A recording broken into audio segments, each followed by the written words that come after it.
Ladies and gentlemen, it is the Audible. That's right, the footballguys.com podcast. Cecil Lammy, Sigmund Bloom, Matt Waldman, Gene Bramall, back on the attack on quite a special day. Not only do we have football, but Bloom, it's my birthday. Happy birthday to you. And you got your birthday present. Daniel Jeremiah did his first appearance on the Audible for like 4 or 5 years. Awesome. It's awesome. And, you know, it's just another reminder of how our football world is close-knit and fun, and we're going to have some fun tonight. I keep reading about a quarterback on Twitter, so you guys got to fill me in. Yeah, we will fill everybody in as to what's going on in tonight's game. Of course, Jacksonville and Chicago into the third quarter right now. Also, talking the hottest news and notes, checking in with injury notes with Dr. Gene. Matt Waldman, good day, kind sir. Good day. Happy birthday. I couldn't bring you the inflatables, but you know, we'll see if we can work that out another time. It's always fun until you notice there's a ball gag in your mouth. Let's go to Dr. Gene Bramall, the most succulent host on the Audible Live. Why are you shaking your head at me? I'll make sure I'm off mute before I... Why do you think I'm shaking my head at you? It's his birthday. My birthday present to you is It's your birthday. A reminder of Saucy Q. Yes. Now you don't have to Cecil's say birthday. it. Happy birthday to you. We'll leave everything else off to the side. Just point to the shirt. There you go. Don't have to say the safe word. Yeah, it's only weird if you make it weird, unless you bring up ball gags. Then it's always weird. Definitely. Then yeah, there's no way. I don't care if it's Steelers colors, whatever. It's like, no, I'm not going to do that. What was that on a scale of 1 to 10 on like the giggle factor for Gene right there? It was pretty high up there. Yeah, about an 8.5 maybe. Yeah. That was a cringe giggle. A Kringle? A Kringle? It was a Kringle. Chris Kringle. And the show has quickly gone off the rails, fellas.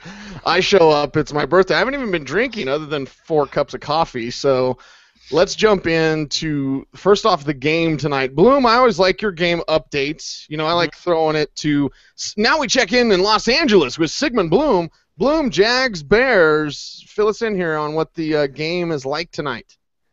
Well, the main thing that's coming out of this, I mean, Jay Cutler's playing well, but I think the main thing coming out of this is Blake Bortles. And what's great about Twitter, but I feel like maybe we're hitting a bit of a critical mass, is you really do see the instant reactions. And the instant reactions, and maybe it's because there's just one game on right now, but if you follow any segment of the NFL tonight, you know exactly what's going on with Blake Bortles. And I think former player Stephen White put it best when he said, yeah, he's not sitting the whole season in Holmes. Blake Bortles was doing things in this game that really are turning heads, and he is ahead of schedule as he looked in the first game. He's that much further ahead of schedule. And you know, just making throws on the run, arm strength and some questions. Basically, that's what's happening, is a lot of the questions are already looking better. You're already seeing not just incremental improvement, but some pretty remarkable improvement. And it's just the preseason. But I think that's the main development here. Someone else said, I didn't catch exactly who it was, you know, there was a prop bet of who will start more games this year, Bridgewater or Bortles, and that seemed like an easy bet until tonight. Well, did we really believe that, Matt? I mean, we'd heard Gus Bradley talk about Blake Bortles is going to sit behind Chad Henne, and I know that years ago Carson Palmer sat behind John Kitna, but did we really? I mean, it's Chad Henne, bro. So maybe it was 4 games. You know, you get to like week 12, okay, season's over, you got a month, put in the rookie. Did we really ever believe that Bortles wouldn't play at all this year, you know, barring a Henne injury? Honestly, I thought there was a good 60 to 70% chance of that, and I'll tell you why. The reason is just talking with some people who had some contact with that organization. They were really looking to protect whoever they drafted. And that they were worried about the offensive line and the quality of play there just enough that they didn't want to throw a guy to the Lions, get him banged up, and then have him be tentative with how he does things in the future. And they felt like with Henne, at least they can get everybody lined up, get everything doing what they need to do, especially with the young core receivers, and let him take the punishment.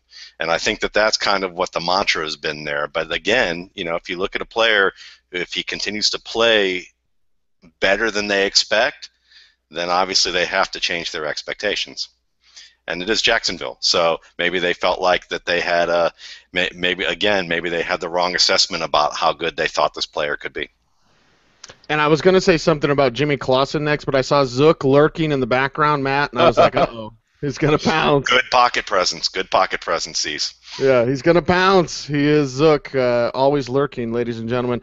Dr. Gene, we get through this time of year, and I had a chance to talk to you this week on my daily show on ESPN Denver, which I think the last time I was on this Thursday night show, wasn't even on daily, but yeah, that's happening now. So I had to ask you about what's going on in Denver, but specifically with Danny Trevathan, and maybe we'll get back to the defensive side of things that way, but in switching to C.J. Anderson was back out there today, not missing a beat. Concussion protocol, just for the listeners, new listeners. I know we pick up a lot of people in August. And Bloom, I liked what you said on Twitter. There may be people that don't even remember that we had Daniel Jeremiah on when he was, at Move the Sticks. He's still at Move the Sticks, but he had MoveTheSticks.com back in 2009. So, Dr. Gene, for concussion protocol, the Broncos took a week. Anderson didn't miss a beat. He looked fantastic, broke off more big runs today, and showed power. So concussion protocol and how these teams are dealing with,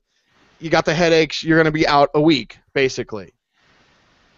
Yeah, a concussion protocol, anywhere between 3 and 5 days. Generally, the standard for most younger players is going to be 5 days, but the NFL is comfortable doing it a little bit more quicker than that because they have near 24-hour access to their players. So if they want to jump through multiple stages in a day, they're able to do that. And essentially what happens is you go a minimum of 24 hours without symptoms, and then you can be pushed up to the next stage in the protocol, which is basically a return to exercise protocol. So if there are no symptoms after game day, they can start a little bit of light exercise the day after that, and then they're gradually increased to contact over a 3 to 5 day period depending on how well they do.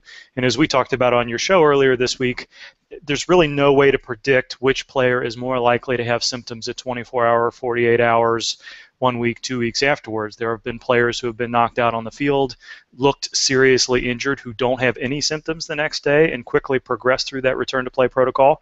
There have been guys who look like they just got dinged a little bit. Maybe they saw stars, didn't seem like they needed to come off the field, but continued to have lingering symptoms, a little bit of dizziness, a little bit of headache, a little bit of nausea, whatever it may be, that lingered into 2-3 days and beyond. And those players don't progress through the return to play protocol as rapidly. So, when we get to the regular season, we'll see what these guys are able to do on their practice reports, the participation reports that we get on Wednesday, Thursday, Friday, in some cases Saturday. We'll be able to predict where they are in that protocol. A lot of times coaches will actually tell us where they are, but that's why I always say we're just not going to know very much until Wednesday or Thursday, and that goes for some of the teams that do things a little bit more quickly than others. A lot of times we won't know until Friday, which is when a lot of teams send those players to the independent neurologist, which is the last stage of clearance, to see if they're okay for contact or not. So we'll be talking about that a lot more as the season approaches, and during the first couple of weeks of the season we start to see these guys. But it's no surprise that C.J. Anderson, now knowing that he didn't have any symptoms that lingered past that first day or two, was cleared within a week and hasn't missed a beat. Bloom, before we go on to more news and notes from across the NFL, I wanted to get back to this Bears game, not to talk about Jimmy Clausen, but Sure. a guy that we had talked about this, and in the preseason watch list, which are coming out, we only have the AFC West left to release. I'm editing them right now as we speak, as a matter of fact. We had talked about, our weaknesses, and we're always, all four of us, will readily talk about missed on this guy, and here's why. And for me, that tells me more. It tells me more. If I hit on a guy, I go, okay, yeah, that's what I saw. If I miss on a guy, I go, what did I not see? What was missing here?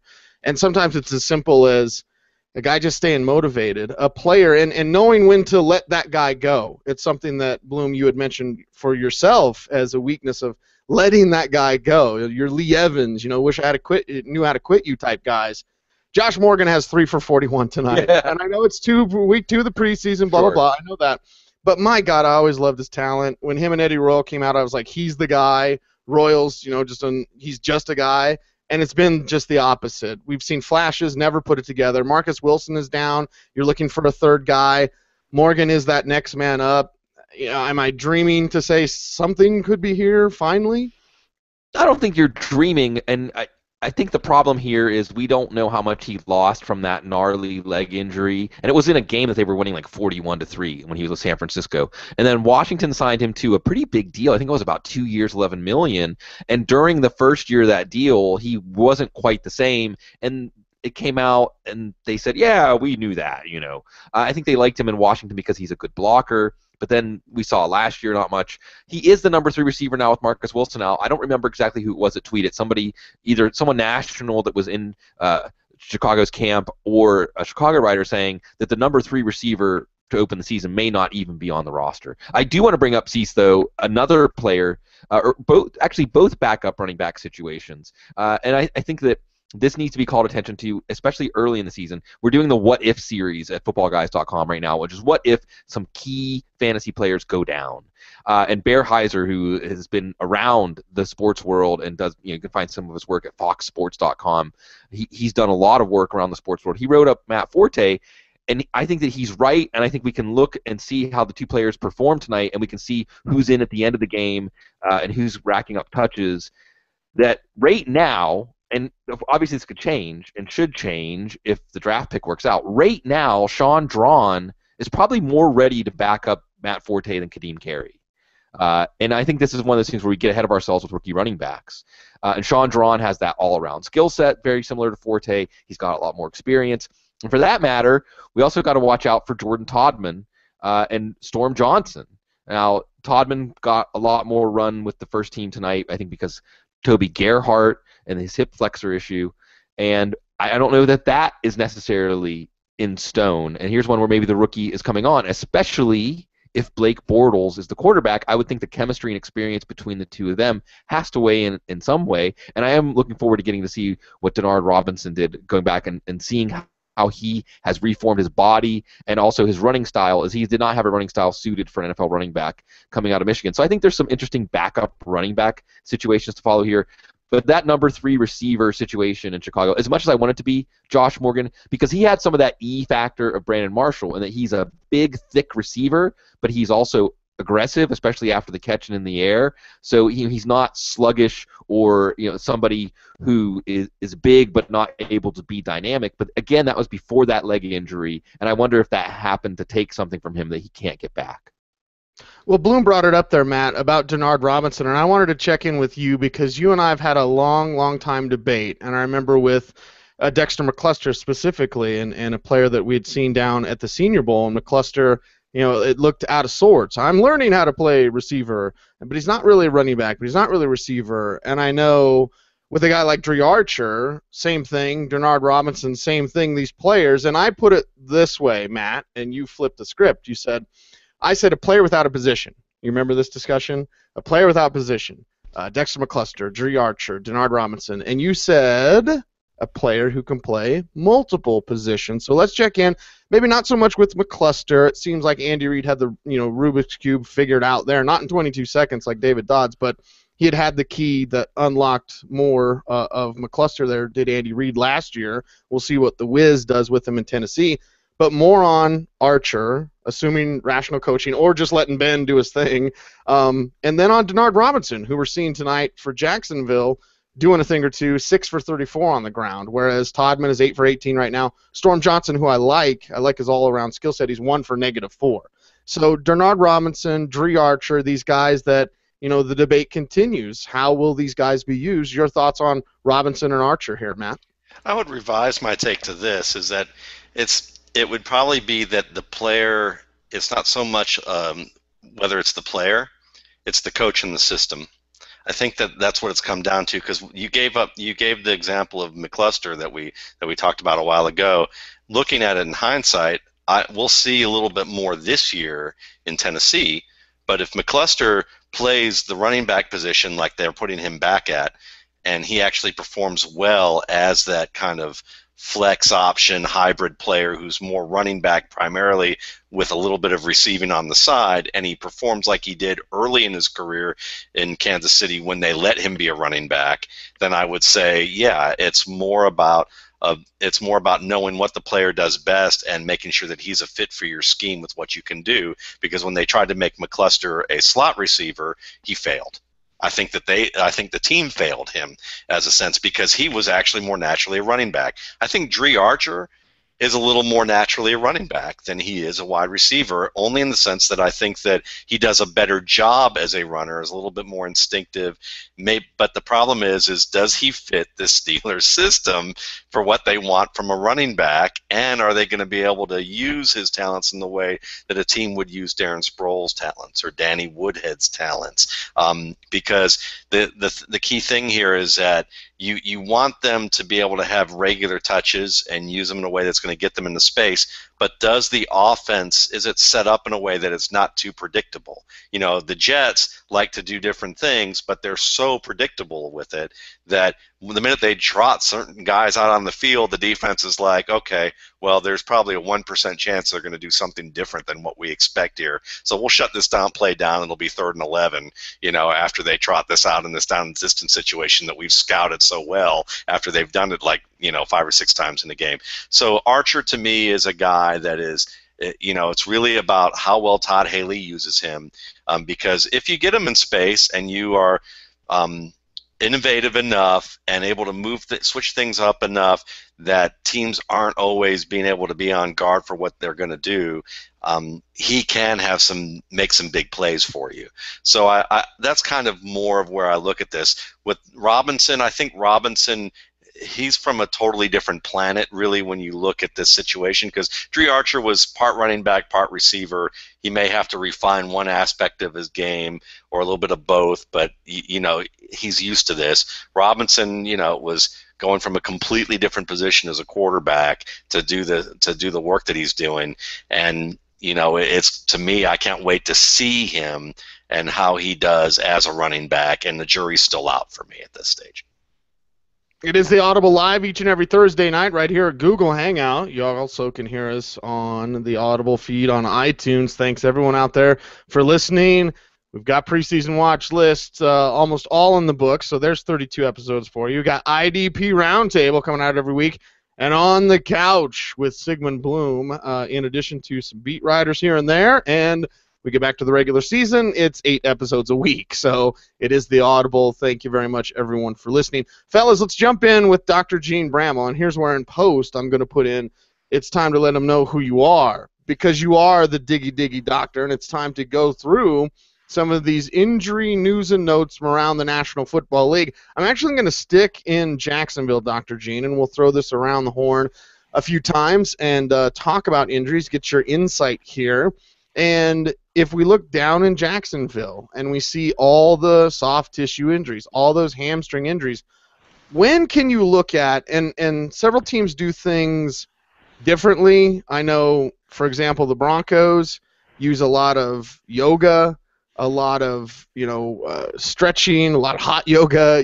They do things a little bit differently. They work on flexibility in addition to core strength. And not saying that their guys go through unscathed, of course not. But when you see a team, and it could be Jacksonville, we don't have to pick on them, but when you see these teams that constantly have the same injuries for different players, do you look at that from a medical standpoint and say, well, they're doing something wrong, or is it just kind of, they got bit? Yeah, I think it'd be very difficult to say that a medical staff or a training staff is doing something incorrect, simply because I don't think anybody knows of a magic bullet, something that will work well to prevent soft tissue injuries in every situation. Some teams seem to do better. Some teams seem to do worse. Whether that's random, whether that's luck, I'm sure part of that goes into there's just too many variables, I think, at least from what we're able and information we're privy to make a determination one way or another. I think one interesting thing that we're starting to hear more about is the way that teams are starting to monitor players with GPS, with these radio frequency ID tags. It's something I'm going to be writing about soon, something we've heard more about over the past couple of years. Teams have been doing it. They're still trying to figure out ways to apply it, trying to decide, just how much stress and exertional stress these guys are going on under practice, and when they can shut them down with the hopes of maybe preventing some of these soft tissue injuries. So that may be something if we can find a trend over the next couple of years and identify that that's a team that's using some of this sports science. Maybe they have found a little bit of a holy grail with the GPS sensors to know when to shut those players down. But from yoga and stretching to range of motion and core strength and all those things you talked about, I think all of those things are important. But again, every player is a little bit different. Some players are going to be a little bit naturally tighter. Their frames are going to be a little bit different. And I'm sure the medical staffs and training staffs are doing everything they can to prevent those things from happening.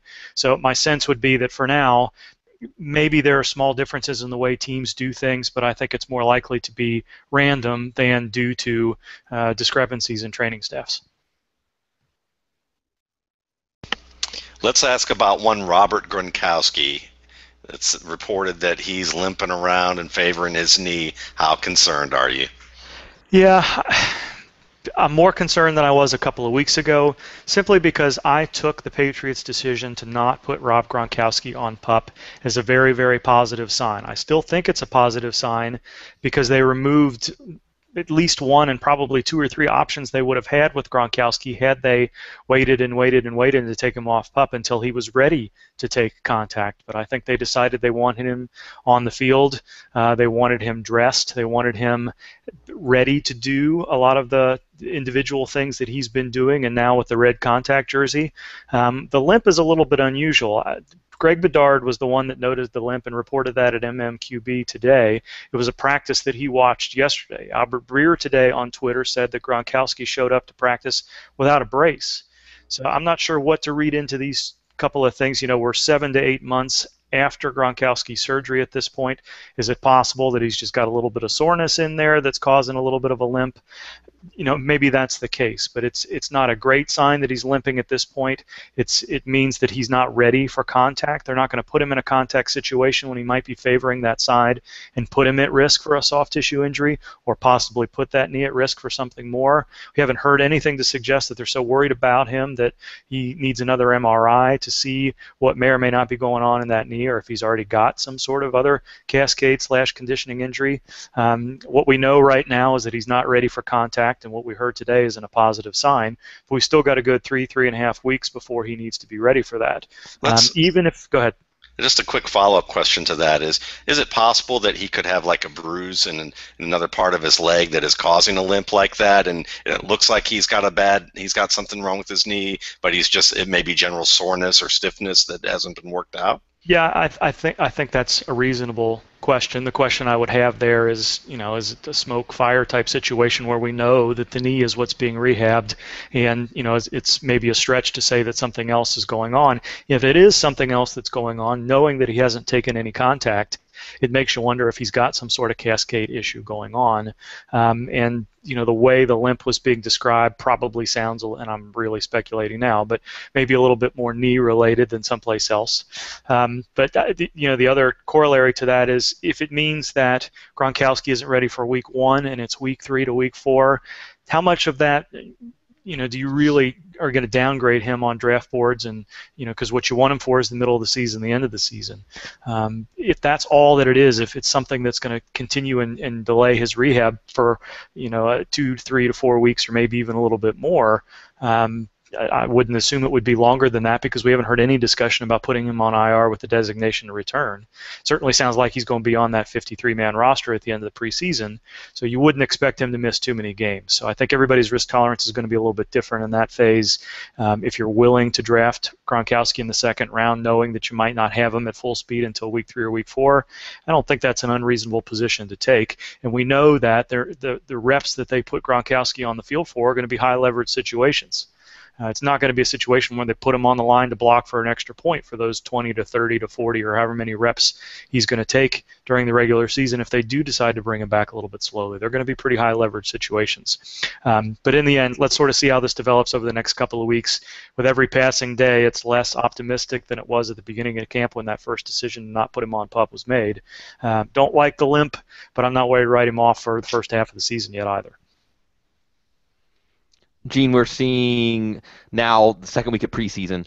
We will get to the third week of the preseason next week, and the question is, there's got Riley Cooper, and Andre Johnson, Arian Foster, among others.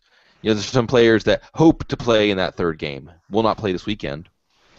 If we see, and obviously it's a case-by-case basis, but just on the whole, and then feel free to get specific if you want.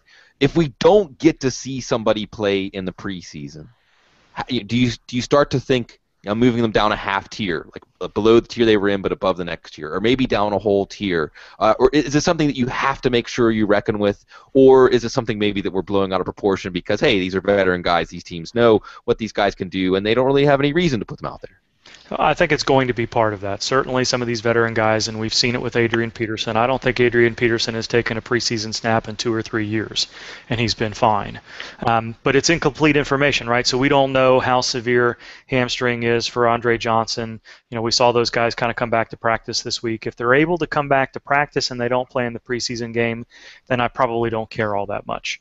The way I would try to approach this, and again, we're dealing with incomplete information, is would these guys not practice on Wednesday or Thursday, go through a limited or a full practice on Friday, and then play on Sunday? Are we at that stage of the game with these guys? And I would imagine with a lot of them who have been in and out of practice over the past couple of weeks, Foster, Johnson, and a couple of others, that's probably the case. Julio Jones is not a soft tissue injury, but the same situation there. Those guys sound like the way their reps are being managed, Tony Romo, that those guys would probably have limited practice participation were this a game week and still be able to play. And then based on what we saw in the game and based on what we heard from them in the locker room after practice, particularly on Friday, we'd make a decision. So it's a difficult time of the year to draft to know whether or not what's going on. So your question about what you would do in the tiers, I think I probably would move them. I don't think I'd take them out of a tier at this point, but I think you have to assess the risk within that tier a little bit differently. And if we're going on 2 or 3 weeks before a certain player is been able to come back from a soft tissue injury, then I think they're at a little bit higher risk of those first couple of weeks. Are they in game shape? Are they in condition? Are they going to suffer an aggravation during those first couple of weeks? It's that first 7 to 10 days where the risk of re-injuring that particular muscle is the highest. And until we see them get through that period, yes, the risk is a little bit higher for those guys. Are we there yet to where you have to wonder, are they going to be ready to play week 1? I don't think so yet, but I think you do have to increase the risk for some of those players within that same tier at this point in the preseason. Dr. Gene Bramall, of course, you can follow him on Twitter at Gene Bramall. Check out Bramall's Second Opinion on footballguys.com. Let's talk about Drew Brees and an oblique injury. Now, I'm not very concerned about it, but I would like some better news than what we're hearing out of New Orleans. It's like, yeah, so Brees isn't, we're not going to play him, and we're not going to play him that much if we do, and you hear him about missing practice still. And an oblique injury, to me, Gene, I think, well, that's going to change your mechanics, and with a guy that's known for his accuracy, not known for a rocket arm, but known for that accuracy and the anticipation, which is mental. An oblique injury is something where I'm going to be keeping close tabs, putting the gold star next to Drew Brees' name because I want to hear some better news. Yeah, and I think time is on Brees' side at this point. This would be an injury that during the regular season he might try to play through. Yes, it could affect his accuracy. Yes, it could be a setup for a more severe injury or some sort of cascade type issue. But I think that the Saints have the benefit of a good 4 to 6 weeks through the preseason here of letting Drew Brees sit and stay in condition but not throw the ball so that they don't risk an aggravation to that oblique. And there's a lot of areas on the side of that rib cage down through the abdomen where those oblique muscles live. Depending on where it is, some of those areas are harder to heal than others. Doesn't sound like it's a big concern. I'm not worried that he's not throwing yet. I wouldn't be worried if he doesn't take a snap in the preseason. But you would like to see him, as you said, get some of that, that the timing of the step drops and the ability to drive the ball a little bit before we, know that he's ready to go and produce as we would normally expect him to produce in week 1. I'd like to see him on the practice field a little bit. That may not be until the lead up to week 1, and it wouldn't worry me all that much. I think I would rather see the Saints give Brees as long a time as possible to get over this injury so that it doesn't become something that lingers, rather than try to manage him, one day on, one day off at this point in the preseason. He still has some time to heal. Gene, staying in the Big Easy, let's look at Kenny Britt. He has a quad injury. Don't know. I haven't heard whether it's a pull, a bruise, a strain of some sort. But he's been missing in practice for a week, but has worked off to the side with Breeze, running some routes and catching some passes. The range of opinions that I'm hearing about Britt in response to this injury are not a big concern to he better get back on the field because Brandon Cooks is playing so well. What's your take of on this injury, what you know about it, and really the prognosis for him, and what you think about him heading into the season at this stage? Are we talking about Kenny Stills here? Yes. Kenny Britt? Okay. Did I say Kenny Britt? Yeah. I did. Man, another Freudian slip today. I'm just making sure. I should have said something about a video camera if I was talking about Well, Britt. it's hard because Kenny Britt seems to have, if we were talking about injury-prone guys, it wouldn't be surprising to hear that Kenny Britt was struggling with the practice field. So it's not an unreasonable Freudian slip, fantasy football Freudian slip. Stills is another one of those players where, other than Cecil Shorts, I don't think we've been given a specific grade of injury for any of these guys, and it's not unusual for. This is the time, again, for a low-grade injury. Give it an extra week off so that you don't have to worry about what we've seen with Foster, what we've seen with Andre Johnson, what we've seen with other guys in the past where they go through what becomes a little bit of a minor cramp or a tweak or a very low-grade strain become something more that might take 2 to 4 weeks. You don't want to let something that was, maybe just a little bit of micro-tearing become more than that and then potentially have a little bit of a scar or blood collection in there that is a setup for a much worse injury as time goes on. But I agree with you, a player like Stills, you'd like to see him on the field with Breeze or anybody else to prove that he's ready and able to take a full complement of snaps as they'd like him to do. So I haven't heard anything about Stills that makes me think this is going to be something that lingers to the point where he's inactive in week 1 or week 2. But yes, like so many of these other players, the sooner he gets back on the practice field, the better. Well, another receiver, Gene, who has spent a lot of time on the injury report is Jeremy Maclin. And a bit concerning, the report from Jeff McClain, Philly.com, saying that he pulled up lame with his hamstring grabbed on Wednesday. He's not going to play in the preseason game this weekend. He also has had missed time or limited participation because of soreness in his legs. And the way McClain put it was, there's anxiety, and every time he makes progress in his return from a torn ACL, he's had to take a step back. So how much of a pall does this cast over Jeremy Maclin if you're looking at him in the 5th, 6th, 7th round? I think he'd be one of those guys where I'd at least drop near the bottom of the tier that you had him in. And depending on what we hear out of Philadelphia, it may need to be a little bit more than that. Simply grabbing for a muscle could be something as mild as a cramp, and hamstrings can cramp in the same way. Traditionally and most commonly, you'll see a player cramp in the calf muscles, but it can happen in the hamstrings or the quads just as easily as it can happen in the calf muscles, especially in players that are a little bit more prone to cramps for stress reasons rather than dehydration reasons, which is an underrated reason for cramping. So that may be all that it is, but you never like to see a player that relies on speed on a long play like that one was described. I think it was a 50-yard touchdown pass right, where he ran and grabbed the ball. That sounds like a setup for where a hamstring can kind of blow out on you. So maybe that one makes me a little bit more worried because of the circumstances in which it was reported. But until we see these injuries happen on the field, it's hard for me to say. When Andre Johnson a couple of years ago, when we saw his hamstring injury on a couple of different occasions that year, you saw how low he grabbed on the leg. You saw how he pulled up immediately. You could tell that wasn't a simple cramp, and it was very possible to be more than a low-grade injury. The way that was described is concerning, but without seeing the injury and knowing exactly what he's going through and knowing what the imaging results are, if there were any, and I don't remember hearing that he had an MRI, I don't know that we could say more than day-to-day rather than week-to-week with him. But he would be, as we get closer and closer to the season, day-to-day, week-to-week becomes meaningful. If you have 4 to 5 weeks to heal, that's one thing, but now we're getting into the 2 to 3 week range, and it becomes a lot more meaningful. And when we get information, the totality of what seemed to happen with Maclin there would put him in a little bit higher risk category for me. But hopefully you guys are drafting a little bit later in that second to last or the last weekend before the season starts, and you'll have as much time as possible to get some more information about how these guys how soon they're coming back to practice. Let's do another lap and spin it around with Dr. Gene Bramall from footballguys.com, at Gene Bramall on Twitter. I was going to ask you about how Terrence West could quench the thirst. And where's Chris Carter at the rookie symposium saying, hey, Instagram can turn into chat roulette like that, brother. So be careful. And don't put your phone number on some girl's Instagram, especially when she's taken. Instead of talking about the thirst, I want to talk about the hamstring. Again, me and hamstrings. But Odell Beckham Jr., I love him.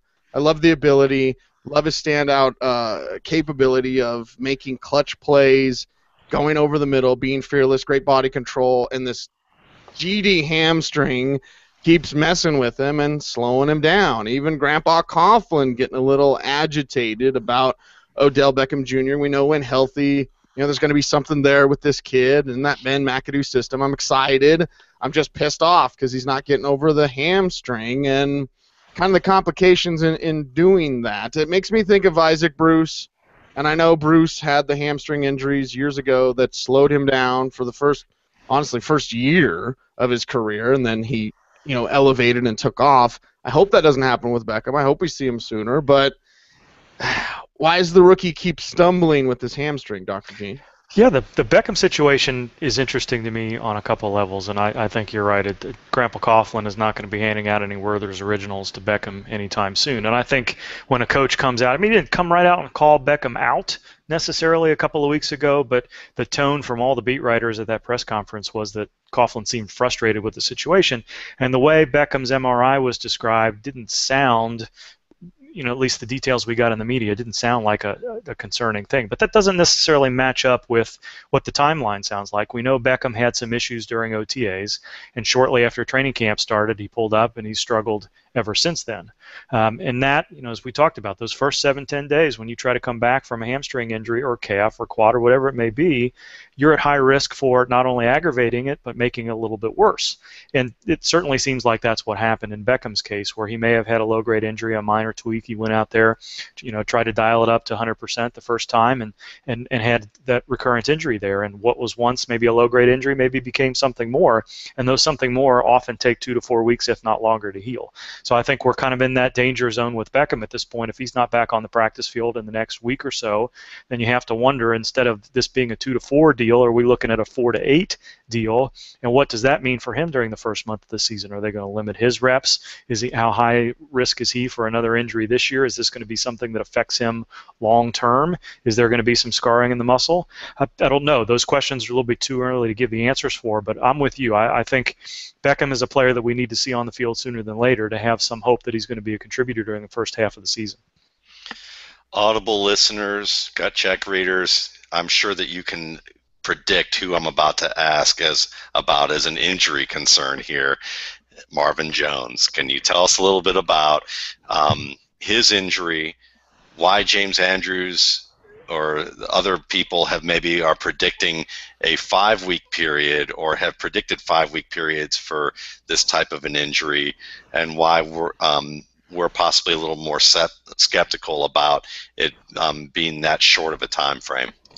Yeah, I think that short time frame just was derived from Marvin Lewis saying a few weeks. And as we known for years and years and years, from Rich Bram to Chris Perry to Carlos Dunlap and others over the years, the Bengals are not going to give you a straight answer as far as what the injury is or how long a player might be out, off-season, regular season, whatever. So for Marvin Lewis to say a few weeks, that might mean 2 to 3 weeks. It might mean 2 to 3 months. Might be longer than that. You just don't know. So, but a few weeks, when you see that, it makes people automatically kind of think 4 to 6. I think that's what I would think in most cases when a coach says a few weeks. Maybe a little bit lean to the longer side because these guys are going to say just a couple of weeks or 2 to 4 or 2 to 3 if that's what the case may be. But for Lewis to say a few weeks, I think that means 4 to 6 minimum.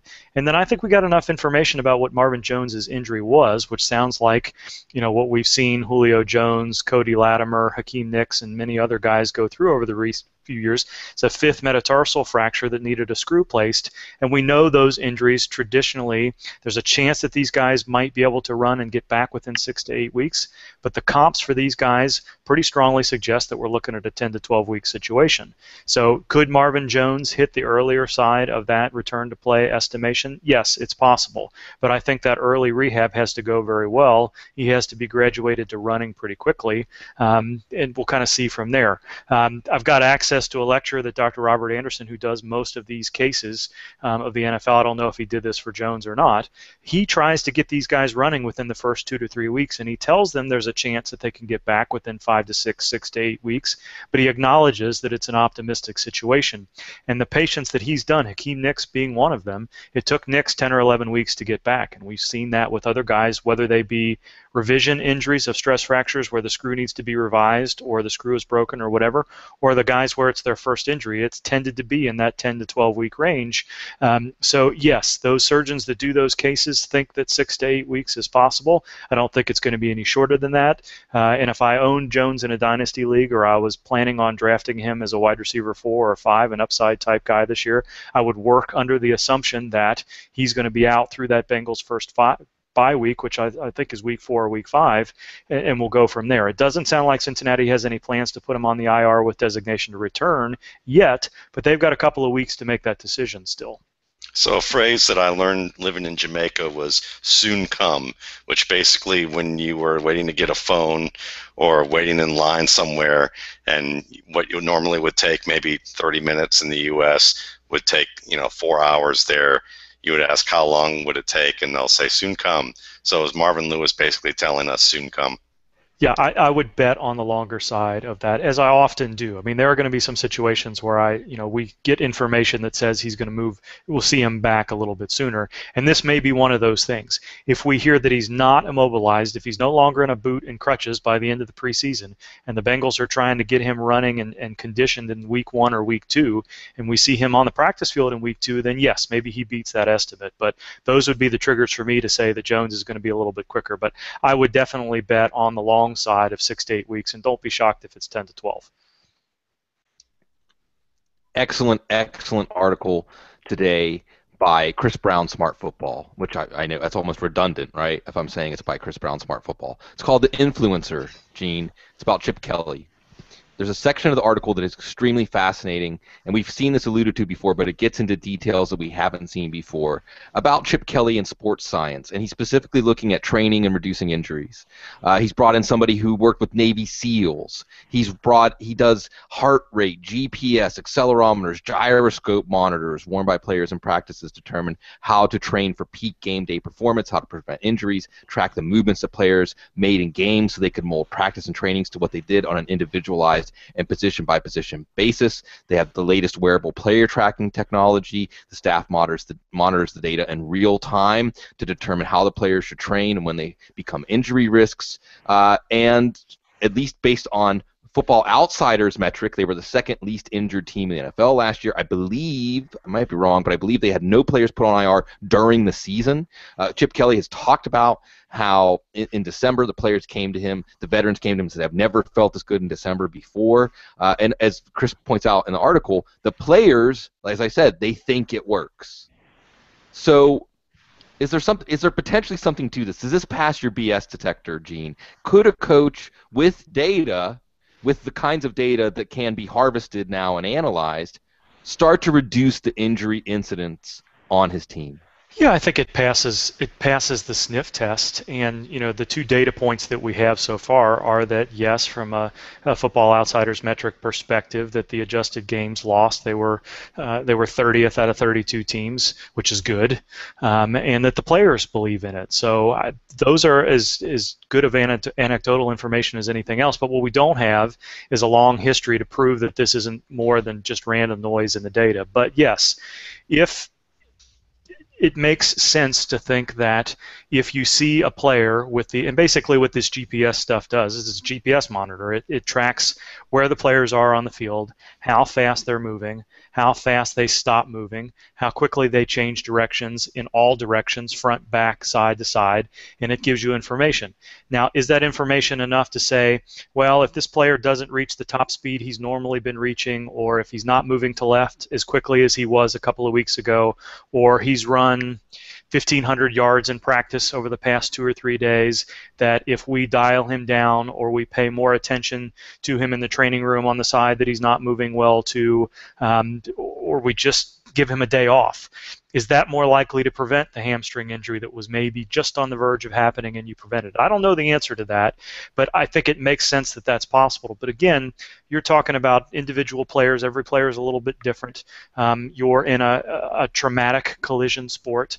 The next collision, if he's only run 500 yards, may be something damaging.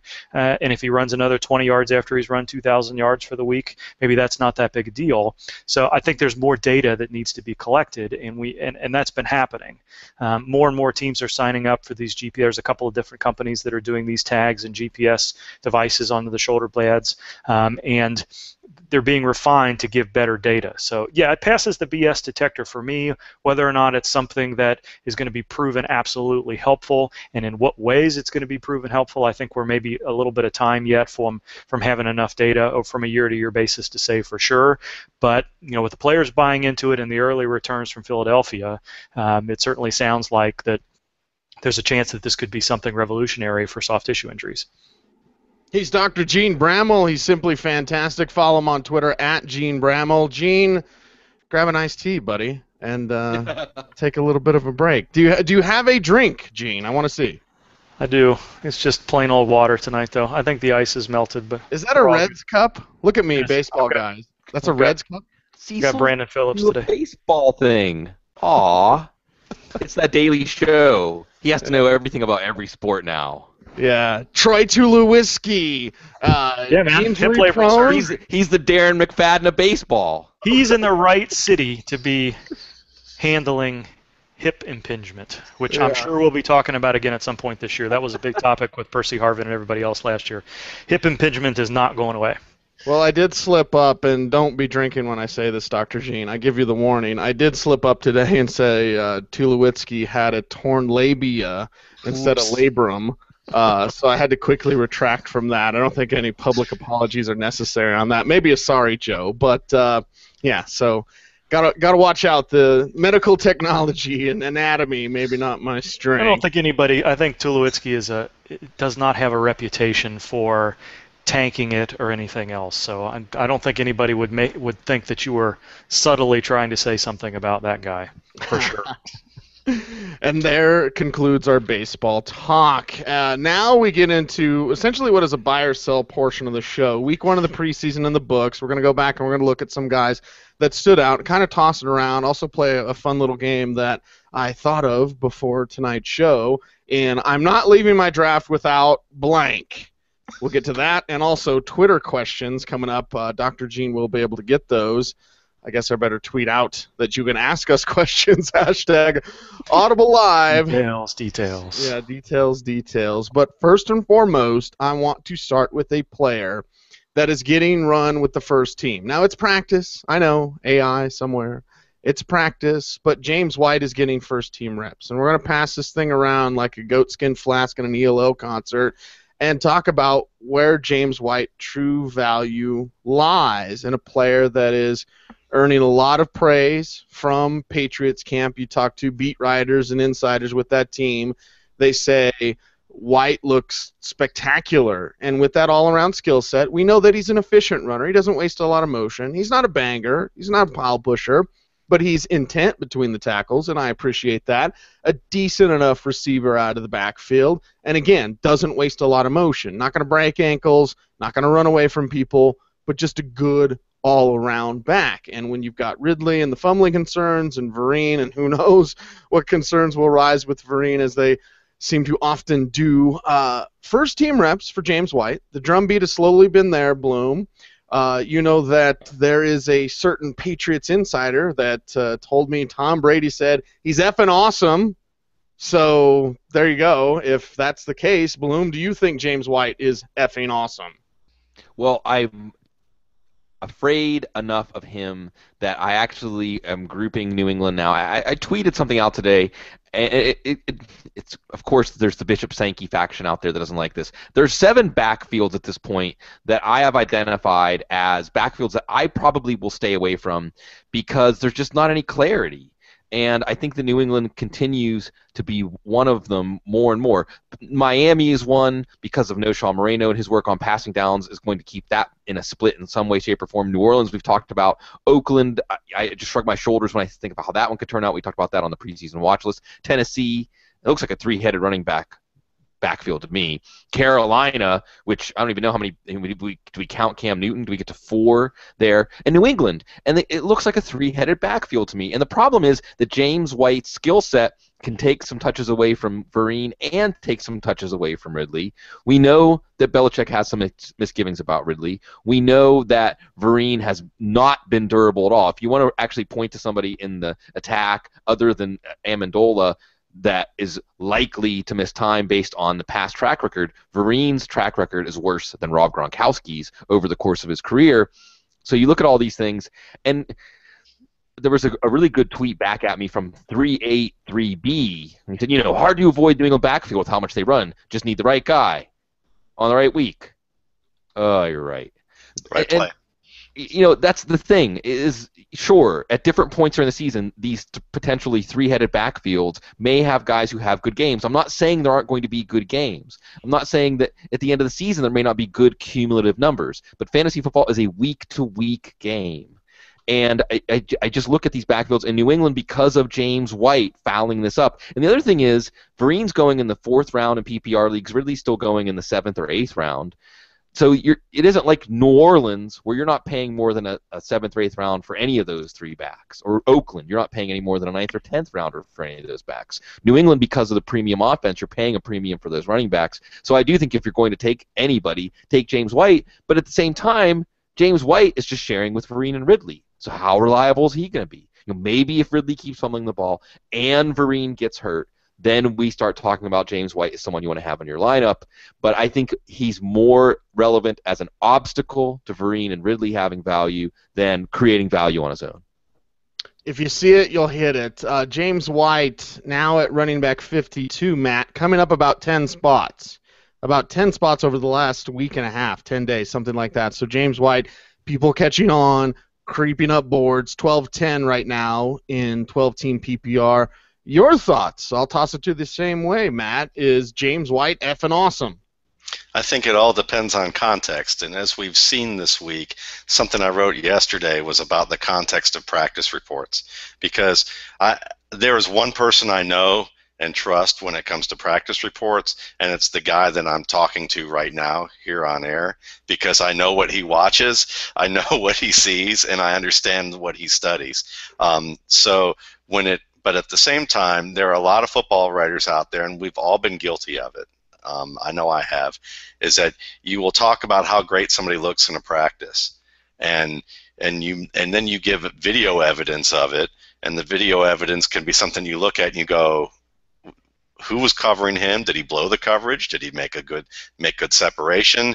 Was the pass short? Would he have been able to make that catch if there was actually tight physical coverage there? The fact that this player maybe has issues with tight physical coverage, are we saying he's awesome because he turned around and waited on a ball that was like a deep throw and he caught it? I mean, what's really the context here of when someone looks good and when they don't? Tom Brady could easily have said that he looks effing awesome because he's getting the blocking schemes right and he isn't making mistakes. And when it comes to practice, and when you look at all the mistakes that he dealt with rookie receivers because he was forced to have to play with them last year, I'm sure seeing a rookie who isn't making mistakes left and right in practice is effing awesome. So, I mean, that's something that is probably could be in that context there. And trust me when I tell you that, we have a lot of writers who have above average rudimentary knowledge of football, but at the same time their job isn't to analyze the effing hell out of football when it comes to studying tape and looking at tendencies and understanding technique. It's more about, look, I know my team, I know the basics of the game. I know how the game is played on and off the field and what the coaches reveal. And I'm not going to push too hard and overanalyze it because the bar is kind of set low beyond hardcore football folks who watch, and watch us, listen to football guys, and are hardcore fantasy football fans. So when you look at it from that standpoint, it's hard to say. I look at what I saw on tape, and it is very similar to what Cecil said, which is that, he's a decent player. He's the type of player that I call a rear view mirror player. He's good enough that you can put him out there and let him, basically do the heavy driving for you for a while, but he's always going to be looking in that rear view mirror for the better vehicle to be passing him by on the lane, the lane next to him, and that's what's going to happen. And you also have to look at the context of the Patriots. George Wynn got cut by the Patriots, a University of Cincinnati running back with a lot of power, not extremely fast, but he got cut, and now he's getting first-team looks with the Detroit Lions, who already have Reggie Bush and Joique Bell. They took a chance on LeGarrette Blount. Now LeGarrette Blount is in Pittsburgh, and LeGarrette Blount looked like the best interior tackle player that they had last season when it came to running the football, and he's gone. Stephen Houston, the undrafted free agent that they decided to part ways with, early in camp, guess who snapped him up? Yeah, the same team that has LeGarrette Blount. So, when I look at this stuff, the track record for the Patriots to me has been they did really good on Tom Brady. They did extraordinarily well on Rob Gronkowski. Football-wise, they made a great call on Aaron Hernandez, even though character-wise it didn't work out quite so well. And then what else do they have, and what else have they kept? I'm not going to sit there and say that the Patriots strike gold on skill players on a regular basis. Oftentimes they fail miserably, and sometimes the choices that they've made haven't been all that great. Do you think Jeremy Ross would have been competing in camp right now fairly well for maybe a slot receiver job? I don't know. Maybe not, but he certainly has looked a little bit better than the guy that they just kind of summarily got rid of early on in camp and didn't really even get a shot a few years ago. So when I look at this, to me, I want to see him out on the field, and like Bloom, you look at this and say, you got to be conservative to a point when it comes to fantasy football. Who's going to get touches? Why do you want to work so hard to predict who is going to get the most touches out of a backfield for your fantasy lineup? You don't want to do that unless you have to do it. Don't invite it into your fantasy football management practice. Quote it. Put it on Twitter right now. Hashtag Matt Waldman rocks. Moving on in the Audible. We'll get to a little bit of buy-sell from week 1 of the preseason, but I did want to talk, and again, tossing around here, about Cam Newton. Now, Bloom, I put my foot in my mouth quite a bit. And through our relationship, you've helped guide me to lessen that incident from happening. Open mouth, insert foot. I was on ESPN Charlotte this week, and they tossed me a Cody Latimer question, and, knee-jerk reaction, I'm like, well, he's better than Kelvin Benjamin. And, of course, riled him, oh, God! So I had to do this 20-minute diatribe on why Cody Latimer was a better pick than Kelvin Benjamin, and much to their chagrin. And, listen, everything that we've been hearing out of Carolina is Kelvin Benjamin rocks, Kelvin Benjamin's the man, oh, my God, Kelvin Benjamin. And I want to talk about current incarnation of players, okay? And I use this with people that say stuff like DeMarcus Ware is washed up. Well, the DeMarcus Ware that I get to see every day looks like a freaking stud, okay? He looks like he's 24 years old and spry and quick and fast, blah, blah, blah. Anyway, current incarnation of players. And I'm open to the possibility that what we saw, and, it's not like Kevin Benjamin didn't flash, okay? He's not Ramses Barden. They're not just like, we hope. No, we've seen it sometimes, just not consistent. We've seen him lumber off the line of scrimmage, not use his body. You know my thoughts on Kelvin Benjamin. I'm open to the possibility that he's improved the things that he needed to improve in terms of being consistent, being more explosive, using his body correctly, and really, bossing people up. He's got that size to do that. So I'm interested in Kelvin Benjamin, but that's not who I wanted to talk about, Bloom. I just wanted to paint that picture of me doing that. And yes, 5-ish, you can grab that screen cap. it reflects on Cam Newton. Cam Newton right now in 12-team PPR going off the board at quarterback 10 because everyone always got nobody to throw, a bunch of slappies, which I'm glad that term is spreading quickly. But quarterback 10, 805 here with Cam Newton, and you're going to take him behind Nick Foles, behind an RG3, behind an Andrew Luck, Tom Brady, Matt Ryan, etc. And, of course, behind your big three of Manning, Breeze, and Rodgers. So quarterback 10 for a guy with the rushing ability, you alluded to it earlier with Cam Newton. I mean, he's, Jonathan Stewart, D'Angelo Williams, whatever. You got Tolbert, but you've got Cam, who could get you 5 rushing touchdowns easily, and that's low. That would be a career low. He had 14 as a rookie. He had 8 in 2012, had 6 last year, but he went from fourth quarterback to sixth quarterback. It's only from 6 to 10. Okay, so it's not a huge drop off the cliff for Cam Newton. But if Kelvin Benjamin is better than people think, and we love Jericho Cotchery, Bloom. We love Jericho Cotchery and what he did with the Pittsburgh Steelers. And if they get solid, I mean, if Benjamin is the key, though, because we know what we get from Olsen, we know what we get from Cotchery, we know what Newton can do as a rusher. Is quarterback 10, is there some value there? And I'm not saying quarterback 4 again, but is there quarterback 6 like last year? Is there a bit of a jump from quarterback 10 up for Cam Newton based on what Kelvin Benjamin could be from what we're hearing? I'm not buying Cam Newton this year. And I think you actually pointed out something really important, that his rushing stats are trending down, not just in touchdowns, but in yards, and last year in attempts. And then you add in this ankle that I think he described it once as a semi-flat tire back in July. He described it, this feeling, I think he called it something like when your mom would whomp you, in his ankle. And I'm not saying it's going to greatly diminish his abilities, but I know, especially with a guy like Mike Tolbert, CeeLo Green of the NFL, that can handle the goal line work. I mean, why are you risking your quarterback on that kind of play when he's coming into the season with some sort of ankle that he's saying in training camp still is giving him a little bit of problems? Even if Kelvin Benjamin can catch 15 touchdown passes, which I really think he can, you still have Cam Newton having 24 touchdown passes last year, so I don't think that's going to greatly increase that. Maybe it increases his yards a little bit, but that's where the lack of quality of wide receivers comes in, is you saw his passing yards actually drop from 40.51 to 38.69 to 33.79 last year. And what doesn't help is they have a defense that they don't need to win track meets and shootouts. They actually want to shorten games. They want to really win games like 13-9 and 17-16. That's the kind of team that they're built to play in. I mean, that's the kind of game script they're built to play in. So Cam Newton, to me, is a very low-ceiling quarterback. Now, maybe he has a high ceiling from week to week because of his ability to put 2 touchdowns in the end zone as a goal line running back and pass for another touchdown, which gets you close to 30 points sometimes if you have decent passing yardage and running yardage.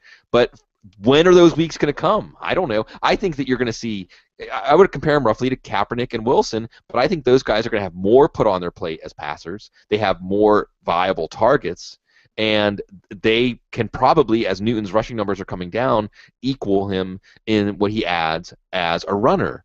The other thing I want to point out, I see this tossed around a lot about Cam Newton, and I think it depends on the scoring system, whether he was top 5 or top 6. I don't care. Last year, never finished below number 6. Or never finished below number 5.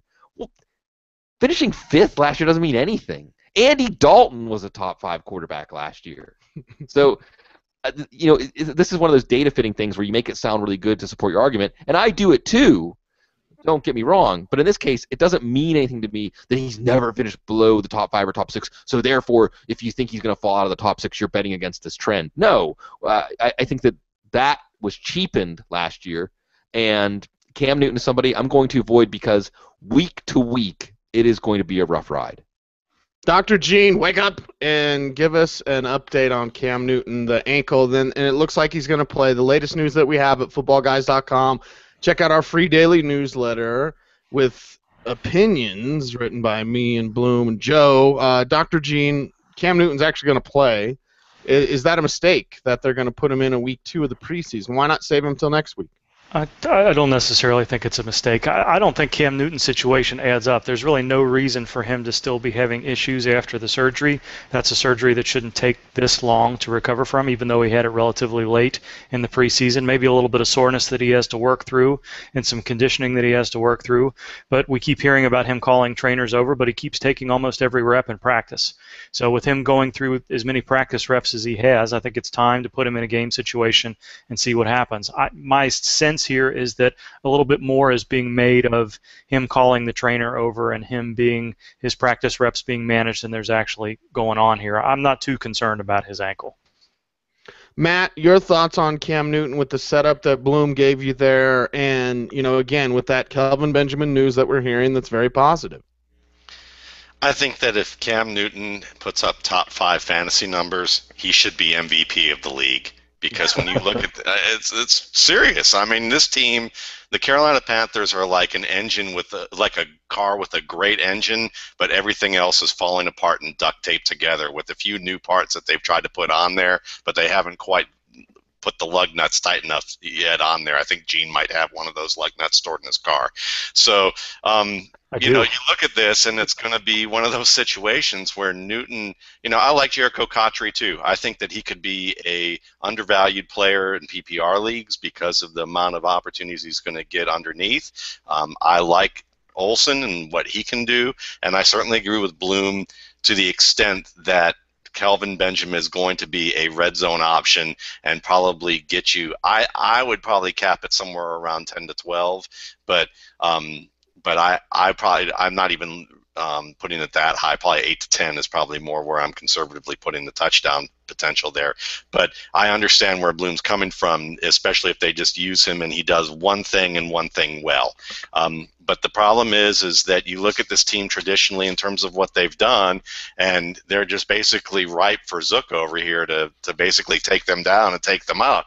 I just think that for Newton, he is going to have a special year and be unbelievably mature with the decisions that he makes, with the talent that doesn't have that kind of upside. Because who have they replaced since Steve Smith, if he's fallen off the cliff, since he's had that kind of degradation in his athleticism? Who have they replaced in that mold who can break a play a long distance once he gets the ball in his hands? Nobody. Who have they replaced in the ground game to be able to account for when or when not D'Angelo Williams turns it on, turns it off based on the number of carries that he gets in a game, or whether or not Jonathan Stewart in the past, I don't know how many years, that he's actually showed up and been Jonathan Stewart that we knew and loved at Oregon in his first couple of years in Carolina.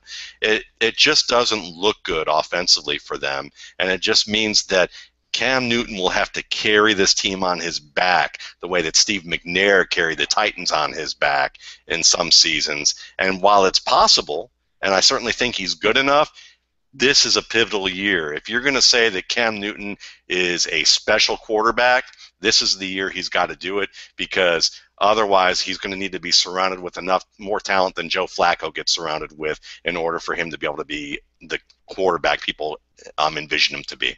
Gene, Matt, go ahead. I got it. Gene, I just took Matthias Kiwanuka and IOP. I gave you plenty of chances, man. I know. I saw that.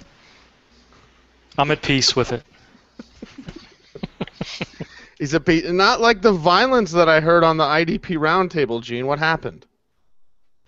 I didn't call him anything that bad. It wasn't that bad. No, it wasn't. Even for Gene, it wasn't that bad. Wasn't that bad. When Gene talks up a player and then he doesn't take him for like the next 2 or 3 rounds of a draft, I think that's a fair game to take him.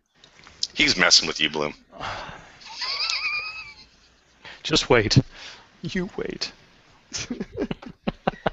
By the way, I love that Bloom and I's microphones are like pinchers because we're in the little boxes next to each other, so it's like dueling phallics. So there you go. It is the Audible Live each and every Thursday night. Let's play a little bit of buy or sell from week 1 of the preseason. I'm just going to toss it around, one for each of us as we go through. And I'm going to do, this is what we call a softball in the industry.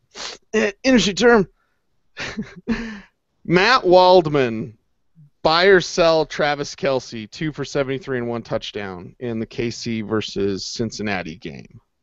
Can I buy the whole crate? Yeah, buy it all at once, man. Yeah, I'm buying the crate, I am buying the warehouse that it came from, and I'm buying the distribution center and the trucks that come with it. Because I know that he may not be anything more than a low-end tight end one this year, because they still plan to use Anthony Fasano a good bit. That's the party line right now. He's a, quote, better blocker right now, a more experienced player. But seriously, Anthony Fasano in his wildest dreams couldn't do what Travis Kelce is capable of doing athletically. And Kelce has that, heard Anthony Beck say in Tampa camp that Austin Seferian-Jenkins has Gronk-like tendencies. He hasn't seen Travis Kelce yet. So I think that's the guy that I know for sure has those Gronk-like tendencies, and I think he can be a very good blocker. And who else is going to catch the ball besides Dwayne Bowe every other target that gets thrown at him that's accurate? Nobody really, other than Jamal Charles. So I can see them using 2 tight end sets, maybe splitting him out, maybe more in the slot a little bit. And Andy Reid continues to talk about him as someone that they're going to use quite a bit this season. So I'm all aboard. Buy or sell continues as I toss one to Lou Bloom, to you, Bloom. And this time, I'm going to toss a preseason week 1 standout. That was Lake Seastrunk. Washington against New England, 12 carries, 63 yards. Buying or selling Lake Seastrunk. And by the way, Chris Thompson continues to miss time with another injury. Lake Seastrunk here, Bloom. Buying or selling that week 1 performance? I'm buying it as something increasing his chances of making the team. But I do think, as much as I'm a Seastrunk fan, that's where the realm he's in right now, is trying to hang on and make the team. So he showed some of those things. It was the end of the first preseason game. And I do think, and I want to take a step back to say, this going back to Kadeem Carey, who I think had like 23 carries for 59 yards tonight, that it isn't just the stats that we should look at, but we should look at when in the games these guys are playing. That is almost a tip-off to the team's plans as of right now for players, as much as how they perform. So the fact that Lake Seastrunk's doing that at the end of the game tells me that he's still at the end of the roster. And I do think that if he makes the team, then that is a good sign. I think that's probably he is probably somebody we should put more in the, even though he doesn't have major character concerns, he's a different personality, and the fact that he fell in the draft, you have to start speculating and filling in the blanks. And he also does not have a great all-around game or proven all-around game, so he is more in that Isaiah Crowell, Derrick Rogers mold, not so much as a character risk, but for fantasy football, we're looking at him as somebody who, if he can get through that gauntlet and establish himself in the NFL, Bryce Brown's another good example, then there's something there talent-wise for sure, but he has to get over that hump at first. So this is a good sign. Now, Bloom, if we had Skype Flippa, which I love the Twitter messages that I got, that I'm keeping in some Easter eggs in the show, so make sure you listen all the way through to the end. And people are like, Skype Flippa? If we were on Skype Flippa, Bloom, I would say, toss me a question about Juwan Thompson. Oh, yes. Cecil, is Juwan Thompson the next Adrian Peterson? Am I buying or selling that? Are you buying? No. Juwan Thompson could be a factor in the Denver Broncos backfield this year. Buy or sell it? Sell. 6 for 59 on the ground against Seattle. Again, this is Jason Snelling, and that's a poor man's Jason Snelling is still what I see with Juwan Thompson. Now, can he truck a guy, 4th-string Seahawks down the sideline, 18-yard run? It's still not as long as the carries that we've seen from C.J. Anderson, the carries that we saw today from a C.J. Anderson. And again, language of the NFL is money, but watch. Anderson missed a week. He came back in and immediately got first-team reps. So for all the people like, ooh, watch out C.J. Anderson, they got Juwan Thompson. Really? Because when I watch Juwan, I see a great pass protector. He's probably the best pass protecting back on this roster. I see a decent receiver out of the backfield, and I see a plodding runner. I see a fullback tweener. That's it. That's what this guy does. He doesn't move quickly. He doesn't have crisp cuts or subtle moves like a CJ does, and he lacks that burst too. So look at today. Homeboy missed a week, comes back and gets first-team reps. And Juwan Thompson is left with, essentially third team now, but it's because Ball's not practicing. So Thompson's still picking up scraps. Now, is he better than Capri Bibbs? Sure. Okay. Is he better than Brendan Clay, who's picked like 3 fights on Tuesday? Anyway, and Pot Roast came in like off the top rope. Like, to see a big fat ass Superfly pot roast. What was the Ricky the Dragon? Remember that? Like, yeah, in The like flying that. pot roast. Yeah, because Paul Cornick likes to fight, and Pot Roast is just like, boom, no, you don't. So yeah. Anyway, that was before the Trevathan injury, which I don't believe was a cheap shot. I know that was been tossed around. But anyway, back on Juwan Thompson. He's a plodding fullback, running back tweener. He doesn't run like Adrian Peterson, as I seriously got questions like that. It's not, no. Sell. He'll make the team as the 4th back, play a little special teams. That's about it. Not even predicting 25 carries for this kid this year. And, unless there's some injuries, but it's all about ball. Don't sleep on CJ. Ronnie's role stays the same, provided that he hangs on to the rock. But David Cutcliffe and Peyton Manning and the connections, and I'm putting the dots together in triangulation, and Juwan Thompson's on the grassy knoll. Yeah, and by the way, Juwan Thompson, I interviewed him on Monday, I think, and he was like, no, we didn't talk about Peyton. We didn't, Cutcliffe didn't talk to the running backs about Peyton, maybe the quarterbacks. But, by the way, Ben, on a Blood Buzz on Twitter, hat tip to you, kind sir, because not only did he... Who was the guy? Inspector Gadget Bloom. Who was the bad guy? That was... with the cat, petting the cat in his lap? Yeah. Gargamel.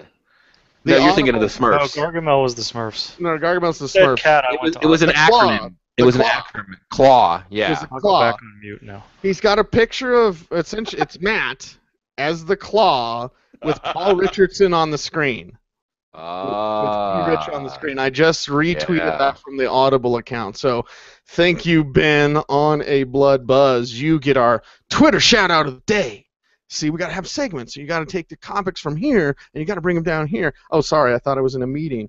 I'm just bitching. WNBC. Exactly. WNBC, as Matt, very, very good, kind sir. We got about 15 minutes or so left. Dr. Gene, let's look over some Twitter questions and let's pass this thing around, man. Gene, you are the gatekeeper to look over hashtag Audible Live. Check out the questions. Ask one for each one of us. And let's get this thing on the roll here. Hashtag Audible Live. Dr. Gene Bramall, take it away.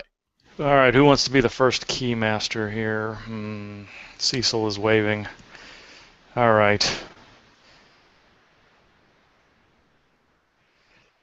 Let's see. Well, this one was directed at you. This is, I don't know if there's much to this question, but Moose on a Hill is a longtime follower. So when I asked this one, Cecil, to you, he wants to know out of you, the Giants let Ramses Barden go despite his limited success. He wanted to know if there's any value in Jernell Jernigan or a few of the other players that are there. Yeah, certainly. And like in the Daniel Jeremiah interview, the Axe 5, Ask 5, and it's not brought to you by Axe. We talked about the Giants offense. I'm excited about Ben McAdoo, and I look at the pieces there in place. Odell Beckham Jr.'s got to be healthy, and even DJ said Odell Beckham is fantastic, phenomenal talent. He's got to stay healthy. They've got a star there. I look at the way Jernell Jernigan ended things there and last year, and I look for momentum carrying into this year. It sometimes happens. We've seen it before. Perhaps it could happen again. When he ends the season, these are the last 3 games for Jernell Jernigan. 7 for 67 against Seattle, 6 for 80 and a touchdown against Washington, and 6 for 90 and a touch, or 6 for 80 and a touchdown against Detroit, 6 for 90 and a touchdown against Washington. I like seeing the guy carry that momentum over, and we've been waiting a long, long time for Jernigan to do much of anything, and route running needed to be cleaned up when he came out of Troy. Again, not a savvy route runner. He was explosive, but he wasted a lot of motion when he made cuts. Now the cuts are crisper, they're cleaner. He's still got that speed and explosive playmaking ability. So certainly in this offense, when there's enough rooms for footballs to go around, and the key now is Eli Manning's getting rid of the ball like that. The key for this McAdoo system, it's not waiting for that guy to come open. It's drop back, hit your back foot, throw. Drop back, hit 3-step, throw. I mean, he is just letting go of the ball quickly. And when you have a talent like a Cruz, but like a Jernigan as well, put it in the hands of your playmakers and let them make plays. And then we go, okay, a lot of teams we're going to have to look at in today's NFL and we'll say, well, they got that tight end. And, we talked about with the Chiefs, with Travis Kelce. Well, okay, it's Dwayne Bowe and, Weston Dressler or whatever, Donnie Avery. No, it's the tight end. It's Kelce is the next guy, and Charles is a receiver out of the backfield. You've got Jennings, very capable receiver out of the backfield. I'd love to see Andre Williams try to catch a pass, like patty cake a pass, but the point is they don't have a tight end. They don't have that guy that you can go to, and I know that it's been tossed around. Maybe they'd be interested in Jermichael Finley in the McAdoo system. No. Jermichael Finley has an insurance policy that will pay him $10 million tax-free if he never plays football again. Would he even make $10 million if he came back and played football for even 10 more years? Tax-free? No. So the idea of that they're just going to add, they're going to look at camp cuts. No, you're going to go into the season with Larry Donnell and Xavier Grimble. None of these guys are going to catch much of anything. Jernigan could be that guy, that third, fourth-ish target that they use to get the ball out of Manning's hands. And in this system, I'm very excited about what Jarrell Jernigan can do. If you look at average draft position data right now for the Giants, and again, you've got Beckham sliding in average draft. If you watch the data, you see him sliding down to wide receiver 71 right now. So that has really fallen. Ruben Randall's still up there. And as an LSU honk, I will say this. Odell Beckham Jr. has superstar potential. He's clutch, body control, fearless over the middle, can play above the rim. Ruben Randall is a lot like Brandon LaFell. Nice big guy, can't catch. And that's a problem. Ruben Randall is a wide receiver 38 at 8'11". We're going to do a game. I'm not leaving my draft without blank. I'm leaving my draft without Ruben Randall and without Brandon LaFell, certainly. So we'll get to I'm not leaving my draft in just a little bit. But my thoughts on Jernigan is that even if Randall's ahead of him on the depth chart, he's the more explosive player and the better receiver. All right, I want to, if you guys haven't seen it yet, Matt put out an update for his upside-down drafting strategy, an extensive discussion about all the running backs you might be able to get in the later rounds. So I think this question from CDM 49er kind of dovetails nicely into that. Matt, he wants to know, late round flyer, would you rather have Chris Polk or Donald Brown? And you'll have to take him off mute. Yeah, you're probably right. That's true. All right, I would probably say that Donald Brown is the guy, and the reason being is that I know everyone loves Chris Polk. He looks good. He's certainly a guy that I liked out of Washington, but I don't believe that they picked Darren Sproles up just to show him off and dangle him on a keychain somewhere. I think they were actually going to use him. And I know that Polk might get some goal line looks and might be able to, do a little bit more, for the team, and he's a good receiver in his own right. But if Matthews goes down, then you're basically looking at Donald Brown being the guy for that team, splitting with a little bit with certainly with Woodhead. But I think that he's a guy that is probably more, I would say from an injury standpoint, from an experience standpoint, someone that I would probably opt for. It's close, but that's how I see it. I thought you might have gone in the other direction a little bit, but I see where you're coming from there. You have thoughts, but, Darren Sproles is definitely going to have a big role there. But that Chip Kelly offense, if Chris Polk gets a chance, you see that? See him being able to convert his chance into 15 to 20 carries or more? Or? I don't think so. I think that he can. I think 12 to 15 is probably his limit. I don't see him as that guy who is that special of a back. I liked him as a top 5 back in the rookie class that he was in, but he's more of a banger than he is a swift kind of find that second cutback, make that extra move type of runner. And so I look at that, and I think that it's probably one of those deals where 12 to 15 situational usage, they'll find a way to maximize his usage and what he does well, but I don't think he's that all-around game breaker that they look for in that type of offense. Yeah, and I think that's a really good point to make. Sig mentioned Chris Brown's article a little bit earlier, and they do like to do a lot of zone runs there, but they'll use LaShawn McCoy and some of these other guys with a lot of sweeps, with a lot of quick screens and quick hitters, and that's not necessarily Chris Polk's game. So although LaShawn McCoy's good chance to get 25 to 30 touches, whether or not Sproles is there or not in any given game, I think I agree with you that I don't know that Chris Polk has that kind of upside. Okay, Sig, I want to kind of tap into your strategy mind, as I like to do when I get to ask these questions, and Anthony Browner's got yet another good strategy question for you. He wants to know, do you feel like weekly waiver decisions are different for Dynasty players, and if you do, how different are they?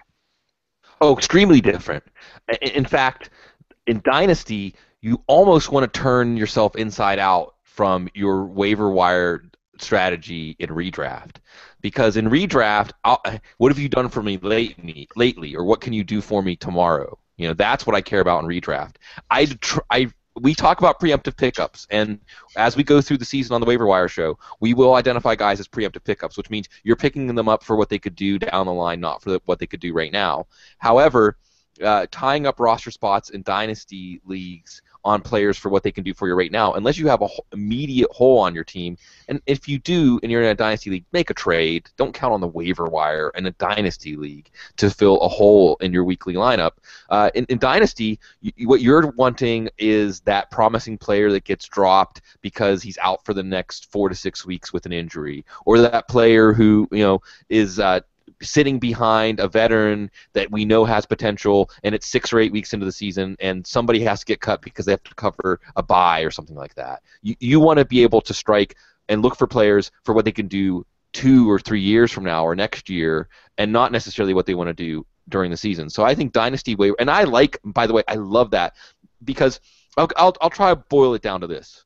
When I am doing my redraft waiver wire work, I'm often going into the week-by-week scores, and I'm just clicking the column of the previous week and sorting, or maybe I'm just reducing the range of scoring down to the last 3 weeks. I'm just looking at that trailing indicator, and I'm usually picking up players in redraft leagues based on that momentum to help me right now, or to at least have the potential. Maybe there's an injury and there's a player who can get more opportunity next week. Okay, that's what I'm looking at.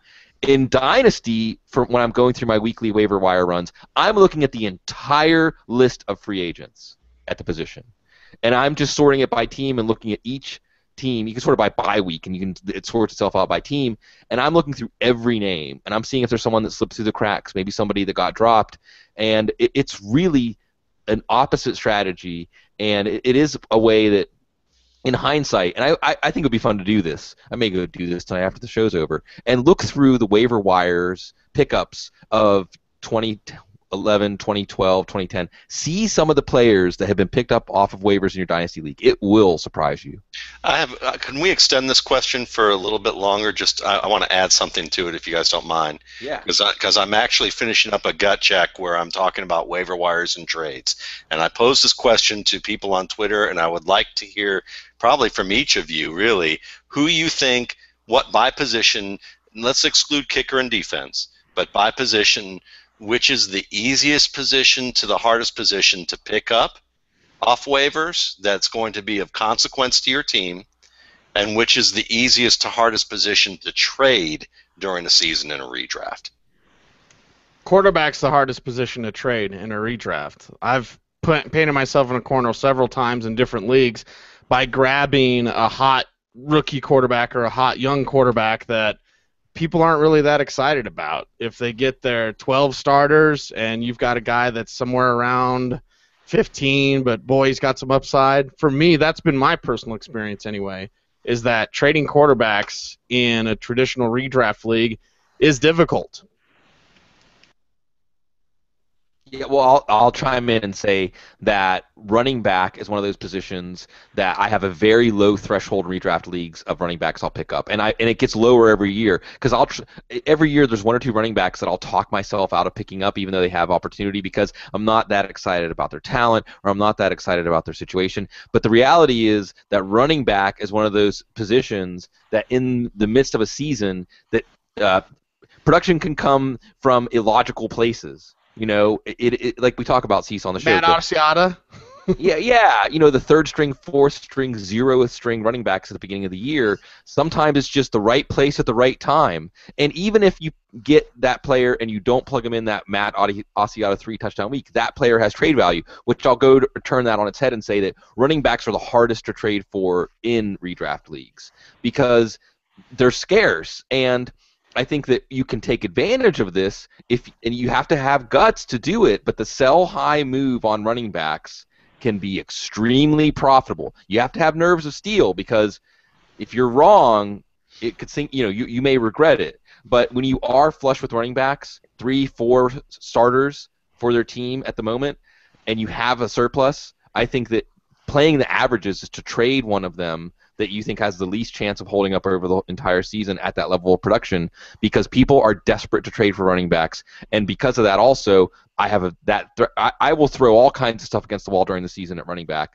because every year we see players that become extremely relevant at running back. Well, just look at last year.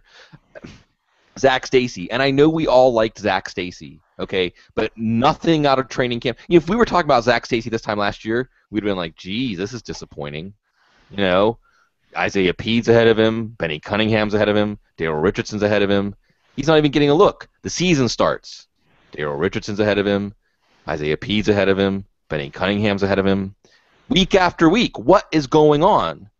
And logic tells you if Zach Stacy can't get in front of these three, I'm watching these guys play. I'm watching Daryl Richardson. I'm watching Isaiah Pede. And Zach Stacy, as much as I liked him, Zach Stacy can't get on the field ahead of these guys? Well, I guess I have to revise my opinion on Zach Stacy. But what happens is Sam Bradford goes down, and Jeff Fisher gets the wheel again of the offense and says, now I'm going to do it my way. And who's the running back? Zach Stacy's there, and he fits that change in philosophy. So there are a lot of reasons to say, look, if Zach Stacy was going to make an impact, it would have happened already. And yet Zach Stacy helped people win their league. One quick question with this too to add to it.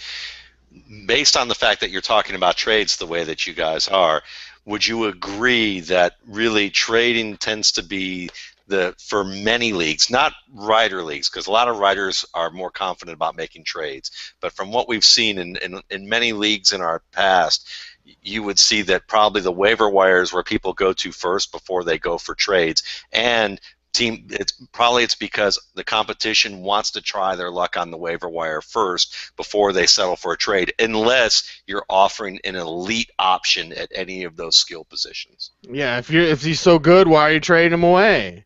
And it's really knowing your league, and it happens in the deepest of league or the leagues that have ran a long time. Trade market isn't as active as you'd want it to be. Trading is fun. Off-season trading, sure, we've got plenty of activity in my main dynasty league. During season trading, not as much as you would think. So if you go in with the idea, like I'm going to get this guy and I'm going to trade him, like I talked about those quarterbacks that I get in redrafts, not dynasty, you're fooling yourself. At least till week 6 to 8 when everyone's exhausted every waiver wire option, right, and is then in a corner and goes, that guy you were going to offer me in week 3, he's pretty good. Maybe I'll, can we talk something there? Because unless you take the risk, it seems to me a lot of times what happens is that you go, I'm going to have this depth and I'm going to trade it. Well, unless you have, the iron cojones to say, I'm going to trade my stud and rely on this depth that I think is so awesome, no one's going to trade for your depth. They want the stud. Well, and Matt, I think this is an awesome topic, and I continue to quote, I need to give you royalties because I continue to quote your table comment and those other 3 legs of the table, because I do think there's an art, not just to trading, not just actually making a good trade, but there's laying the groundwork for trades, and I think this is vastly overlooked in fantasy football. And we should put our heads together and try to articulate exactly how this process goes. Because Cecil's absolutely right. Trading is very difficult to do in redraft leagues. And it requires at least two skills, I think. One is that you have to kind of scout each and every one of your owners, and you have to do research. And I don't mean like, whatever, researching their personalities. I mean you have to actually engage them, make offers to them, see the style of trader they are. Some people want to see your last, best, and final offer right up front. Give me the offer right now in your first communication with me that is your actual offer that is the worst that you would settle for. Don't counter, don't reject and counter. Don't bother with this stuff. Other owners, and I'm more like this, where my first trade offer is sometimes absurd, but it's to start a conversation. Let's start a conversation. Let's do a little mating dance. We'll go back and forth, and then eventually we will come to the trade that we know. I will offer you something and tossing in a 4th round pick when I really am willing to toss in a 3rd, and I just want to see if you'll take a 4th. And I have a theory that I think that what happens is that in these leagues that are online where you don't really know everyone well and you're not playing with them year after year, the fact that our technology, one downfall to our technology that's so great is that people tend to become more impersonal. They don't reach out and network and make connections. I see this a lot in the school that I work with, where we see incoming students who just don't understand the social skills that they need to have to actually conduct business yet, and network and develop relationships. I think that you see that play out on fantasy football, but then in leagues like the ones we're in, where we're sniping each other all the time, and it's the same, I would say 15 to 20 guys that we're playing in leagues with year after year, we get to know each other and know what the style is. And if you have a local league like that, it works out. And we also have all of the text out there that we've all written in all the podcasts we've done where we know player proclivities. Like, we know what guys are looking for. But I want to stress this, okay? Because oftentimes the best trades you make take weeks to consummate. Yep. And the way you do this is use trade talks to get information from people. I love when I can get in trade talks with somebody and say, well, which of these 2 running backs on your roster do you value more? Or out of these 3 running backs that I may toss in this trade, rank them for me. And even if a trade does not come about from those talks, in 2 or 3 weeks when you know that maybe a running back that you would rank 3rd out of the 3 on your roster, they rank 1st, and your quarterback went down and there's nothing on the waiver wire, you can come strong to the hole right away because you're using trade offers to actually gather information for other trade offers. Trade offers are ability to make a probe, to understand how your opponents value players, to understand their style of trading. As much, I hate to say this because this makes me sound very Machiavellian about this. I wonder if everyone's listening out there and it's going to put a chill on everything. But when I engage in trade talks, oftentimes I'm not even necessarily searching for a trade in those talks. I am feeling out this owner to see where they think their needs are, to see where they think their strengths and weaknesses are, to see which players that I may think highly of that they don't. And I think that skill is totally neglected in fantasy football. Bloom, you can send that check my way for the only trade article you need to read that came out earlier this year. I'm right there with you. Actually, you can send it to my wife because she inspired it as a corporate negotiator who basically uses those techniques on a regular basis. Show us more of those legs, Matt. I don't want to get Gene excited. There we go. Final little mini segment of the show, people, and we appreciate your participation in tonight's show. I'm not leaving my draft without blank, and I'm going to start with Leggy, not Jeff Legwald, but Legs, Matt Waldman, your new nickname, although I do like the claw picture. That is so awesome. So, Legs, Waldman, I'm not leaving my draft without blank. Paul Richardson late in the draft. I'm not leaving without him because I think by the end of the year he is going to be one of the top 3 fantasy producers as a rookie among the rookie receivers. You can talk all you want about Kelvin Benjamin, Sammy Watkins, Mike Evans, Jordan Matthews, Marquise Lee, ad nauseum. Forget him. Paul Richardson, in my mind, is probably going to end up being that guy either because Percy Harvin's going to get hurt again and they're going to need that speed factor, or because Percy Harvin's healthy, blowing it up, and now it's single coverage for Paul Richardson, who is running wide receiver, starting NFL wide receiver quality routes since he entered the league. In practices, and they don't have anything bad to say about him, and he's facing that Seattle Seahawks secondary on a regular basis. Sigmund Bloom, I'm not leaving my draft without blank. Yeah, say it with me, Cease. Cody Latimer. It's Cody Latimer. No, and I know that's boring. I'll give a more general answer to this. An upside tight end in the 10th round or later. And it can be Eifert, it can be Allen, it can be Kelsey, it can be Ertz. It can be any of these guys, Ladarius Green. And I'm bringing this up because I see it in the discussion of Rob Gronkowski's injury. I'm of course going back to Gronkowski. He's like, what about the opportunity cost of having to spend a second pick on a tight end that's going to have to cover Gronkowski for those first couple of weeks, man? Well, look, you can, even if you take Jimmy Graham as your first-round pick, these are all got that group of 5, Ertz, Allen, Kelsey, Green, and Eifert. I would guess at least one top 10 tight end, maybe a top 6 or top 8 tight end is going to come out of that group.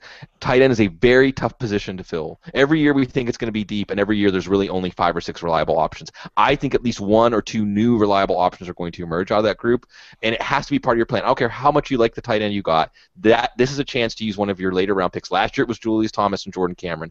1 or 2 of these guys are going to emerge. But the cost margin can leave you morally bankrupt. Too late. Dr. Gene Bramall, I'm not leaving my draft without blank. Well, I'm totally with Bloom there, and I think I would put Heath Miller into that conversation. He doesn't qualify as a young tight end, but I think he fits in that group where you might have a guy that, top 6 with Ben Roethlisberger there. I'm not leaving my draft without Terrence Williams. It seems like I've been taking him as my wide receiver 3 in lots and lots and lots of drafts. It had been Roddy White for a while, but I think Roddy White's arrow has been moving up a little bit, and he's kind of moving back into that pretty steady wide receiver 3 territory. But it seems like I'm getting Terrence Williams in all of my drafts, be they expert, be they mock drafts, whatever else. He seems to be sitting there for me in that 6th or 7th round area where I don't really like the running backs that are looking at me, and it's just Terrence Williams blinking at me that says, not because I'm worried about Tony Romo, not because I'm worried about Des Bryant, but I think we've seen it with many, many, many strong offenses that wide receiver 2 there, even with a tight end like Jason Witten, has lots of upside. And we've seen Terrence Williams, and he showed it in the first preseason game. There's some chemistry with both the backup quarterback. He had chemistry with Tony Romo last year. He's a guy that can catch the ball, can get downfield, can be a possession receiver. Des Bryant and Jason Witten are going to get their share of targets, as is DeMarco Murray. But that offense is going to support plenty of passes, and Terrence Williams is going to get more than enough of them to be a wide receiver 3. I'm not leaving my auction, and yeah, I'm throwing the gauntlet down, Frank Schwab. I'm not leaving my auction without Devonta Freeman. So try to outbid me. I've got escalators coming in. I've got salaries coming in from trades that I've done. I'm not leaving without hair and ass, man. Get it done. And that's the guy I'm picking up because he could get 200 touches this year. He could get 150 carries, 800 yards, throw in 7 touchdowns. And in addition to those 150 carries, he's got the capability of catching 35, 45, 50 passes this year. Steven Jackson is done. Quiz Rogers is just a guy. Devonta Freeman. I'm not leaving my auction. On an offense, it's going to need all the weapons they can get, okay, because their defense sucks. By the way, love Roddy White on Hard Knocks. So there's that. Man alive, that's a wrap for tonight's show, fellas. And let me say this. I love the fact that I get to spend my birthday with my brothers. So thank you. After a long day that's not over yet, it's great to be able to talk football with you, Bloom, Matt, and Gene. Happy birthday, man. Boy!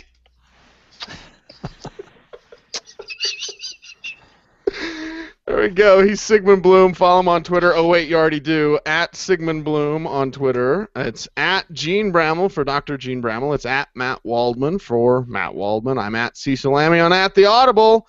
Saying thanks very much for tuning in. And Bloom, you said earlier what you're going to do. And by the way, I love that Matt, anytime he brings something up, Matt's like, oh, I'm writing an article about that. And then Bloom is like, oh, I already drafted in a 26 team league. So love you guys. Thanks everyone for listening. Thanks everyone for watching here on Football Guys TV and checking out the Audible on iTunes. And Bloom, I have a feeling I know what you're going to do after the show. I'll grab some scotch to toast with you. I'm Cecil Lammy saying thanks for listening. Stay tuned and stay frosty. That's lit.